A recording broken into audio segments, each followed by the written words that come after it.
kembali lagi bersama saya, Lisa, dari Fakultas Psikologi Universitas Gadjah Mada yang sedang melakukan kegiatan KKN PPM UGM tahun 2021. Selamat datang kembali ya di program Menjadi Pribadi Pemimpin. Bagaimana kabarnya? Semoga kali ini semuanya juga dalam keadaan baik ya.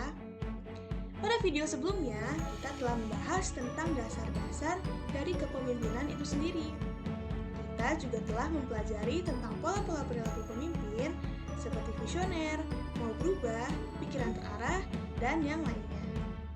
Nah, pada kesempatan kali ini, saya ingin melanjutkan cerita perjalanan menjadi pribadi pemimpin dengan menjelaskan sebenarnya bagaimana ya caranya untuk memunculkan pola perilaku tadi dalam diri sendiri. Nah, mari kita simak pembahasannya bersama-sama ya. Berikut ini adalah keterampilan-keterampilan yang diri kita perlu miliki dalam mengembangkan pribadi pemimpin. Ada penetapan tujuan, pemikiran strategis, dan juga penyelesaian masalah. Tapi kita tidak perlu langsung menjadi pemimpin yang hebat melakukan ketiga hal ini di hadapan orang banyak.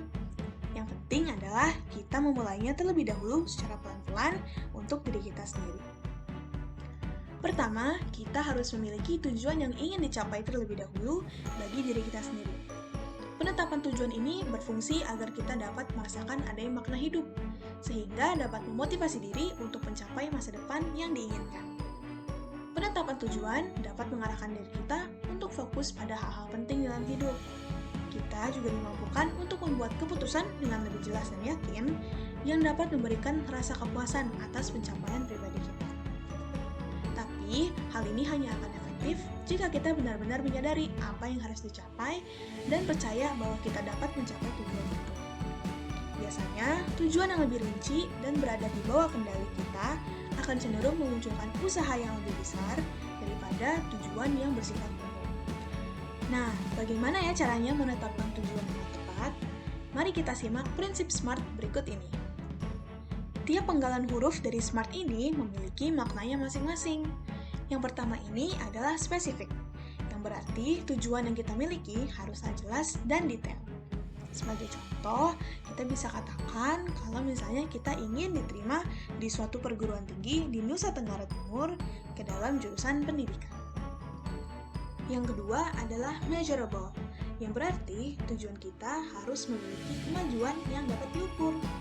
Sebagai contohnya, untuk memasuki perguruan tinggi tadi, berarti kemajuan yang bisa kita ukur adalah dengan menyelesaikan semua ujian di sekolah, mengikuti proses pendaftaran, dan lolos semua tahapan seleksi. Yang ketiga adalah attainable, yang berarti tujuan ini secara realistis harus dapat dicapai. Nah, tujuan untuk masuk perguruan tinggi tadi bisa dibilang cukup realistis karena kita bisa melakukannya dengan mendapatkan hasil ujian yang bagus dan menjalani semua proses pendaftaran.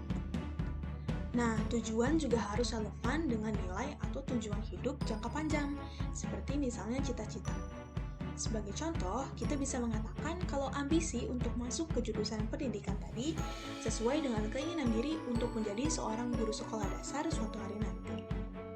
Yang terakhir adalah time, atau waktu untuk mencapai tujuan atau pembagian waktu yang dapat kita kerjakan. Misalnya, kita ingin memasuki perguruan tinggi jurusan pendidikan dalam kurun waktu 1 tahun ke depan nanti.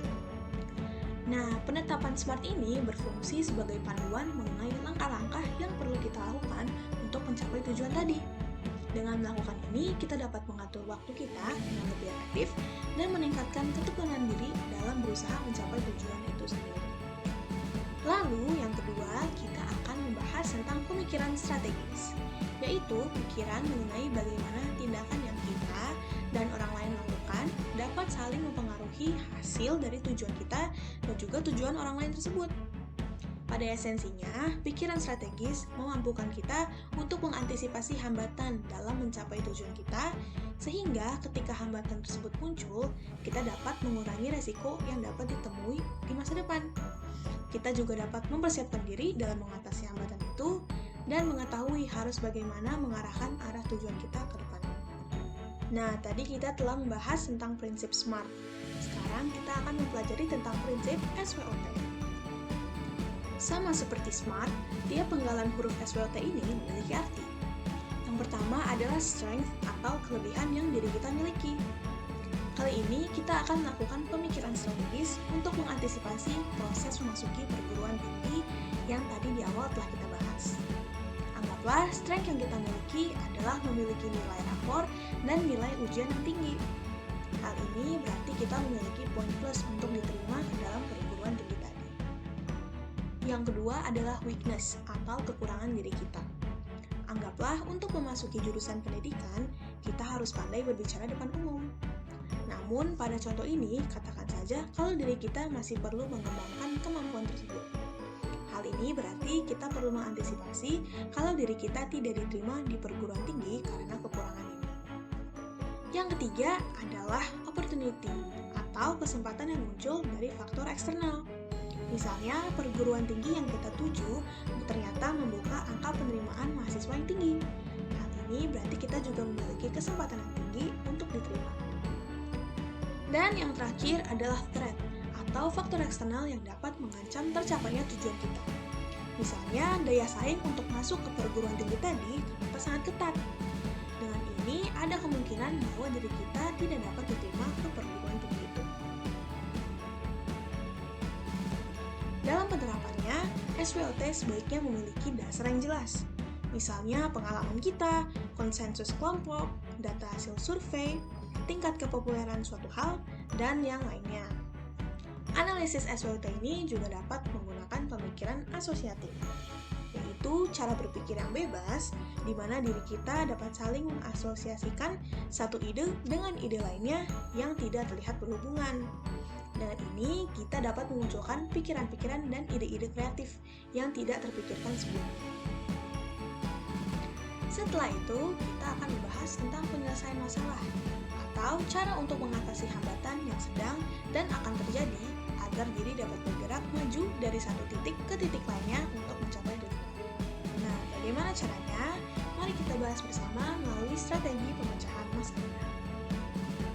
Langkah pertama yang dapat kita lakukan adalah dengan memahami permasalahan itu sendiri.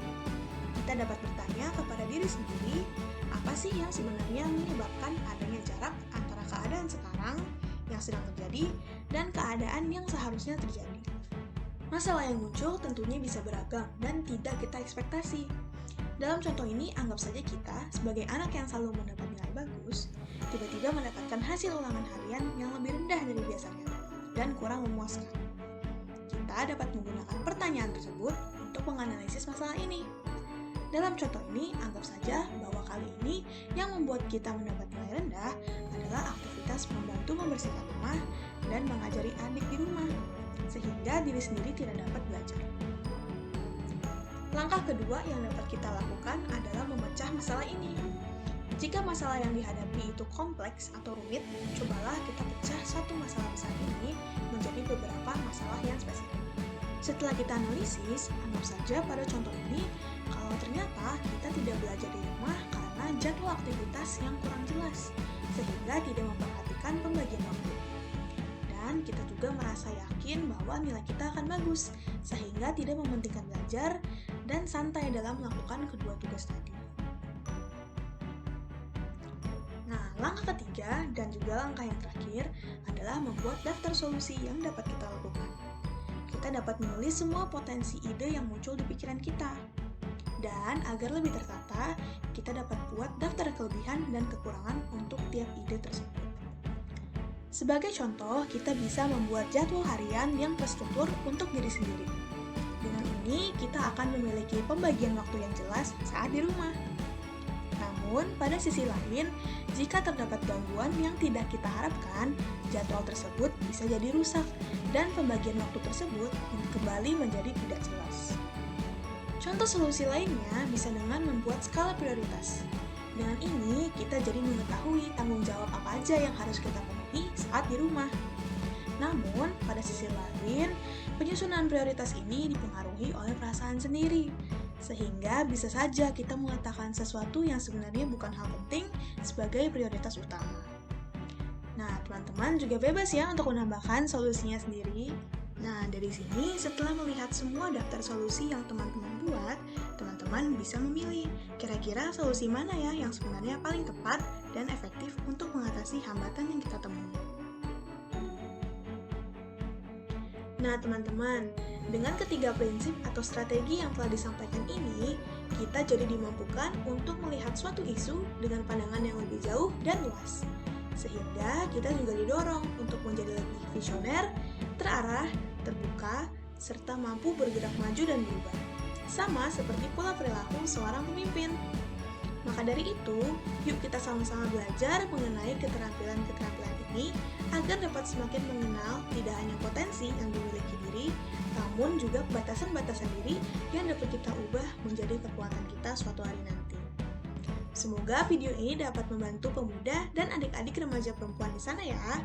Terima kasih sudah mau mendengarkan. Sampai bertemu lagi di video selanjutnya.